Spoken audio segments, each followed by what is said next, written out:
তাহলে দুর্ঘটনার সম্ভাবনা আছে, অ্যাক্সিডেন্ট নাকি? জি জি।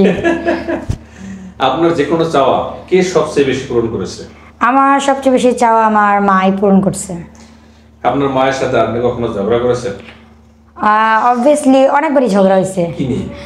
এই যে খুঁটিনাটি নিয়ে, কাজ কাম নিয়ে, যা দুইটা প্লেট দিয়ে নেয়, পারবো না আমি এখন দিতে, পরে দুমো তো রাখো তুমি, তারপর বাবা আমার একটু আগুয়া দে, আমি পারবো না এটা নিতে, যাও তুমি নিয়ে যাও, এরকম নিয়ে। বাপের বাসায় মায়ের বাসায় বসে তো এটা বলা যায়, কিন্তু স্বামীর সংসারে যাওয়ার পরে কি হবে? সেটার পরে মেয়েদের উপর রাগ করে কোন কারণে বলেন তো?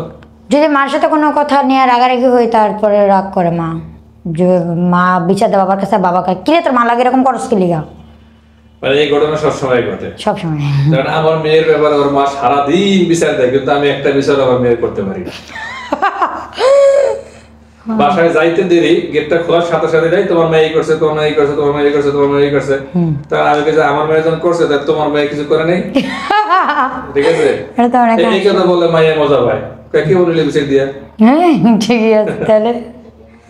আচ্ছা, এখন বিষয়টা হলো কি যে আপনার মায়ের সাথে আপনি যে ঝগড়া করতেন, ভিডিওতে যে বোনটিকে দেখছেন তার নাম তিশা, বয়স 23, বাড়ি মাদারীপুর। তার ছোট একটি ভাই আছে, মা আছে, তার বাবা নেই। তার উচ্চতা 5 ফুট 4 ইঞ্চি, তার ওজন 50 কেজি। সে 5ম শ্রেণী পর্যন্ত লেখাপড়া করছে। এসব জেনে যদি কোনো ভাই থেকে বিয়ে করতে চান, তাহলে ভিডিও নিচে একটি নাম্বার আছে, নাম্বারটিতে ইমো এবং হোয়াটসঅ্যাপ আছে, নাম্বারটি চ্যানেল কর্তৃপক্ষের নাম্বার। এই নাম্বার স্ক্রিনশট দিয়ে একটি ছবি তুলে পাঠিয়ে আপনার বয়স, আপনি কোথায় থাকেন, কি করেন, জানিয়ে ভয়েস করে রাখবেন। আমি ফিরতি ভয়েস উত্তর দিব। অযথা কল দিয়ে বিরক্ত করলে কখনোই আমাকে পাবেন না। ধন্যবাদ। পরে কি মাইরদের খাইতেন নি মাঝে মাঝে?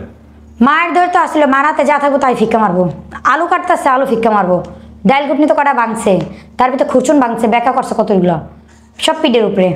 মানে আগে মার খেয়ে প্রস্তুতি নিয়ে বলেছে স্বামী ঘরে যাওয়ার আগে, মানে বলতে গেলে কি যে কোনো কিছু না করলে দৌড়া, মায় দৌড়া দৌড়া ধরবো, পারতো না দৌড়া দৌড়া ধরবো, তারপর ধরেছে আয়ত্ত রেস্কা হয় না? আপনি গরিব মানুষ, পিঠের উপরে আপনার অনেক শখ একটা জিনিস কেনার, আপনি দেখছেন আপনার বান্ধবী একটা ভালো পোশাক পরে ঘুরতেছে আপনার সামনে, আপনার মনে মনে চাইছেন এই পোশাকটা কিনি, কিন্তু কিনতে পারেন নাই, সেক্ষেত্রে আপনার কেমন লেগেছিল? তো আমি অনেক আফসোস করছি, আর খালি বলতাম যে আল্লাহ তুমি কবে আমাকে এটা তৌফিক দিবে এটা পড়ার। আচ্ছা, ঘরের বাইরে বোরকা পরে যাওয়া সম্মানজনক না উলাফাঙ্গা হয়ে যাওয়া সম্মানজনক? বোরকা পরা হিজাব করে যাওয়াটা সম্ভব। আপনি কিভাবে যান?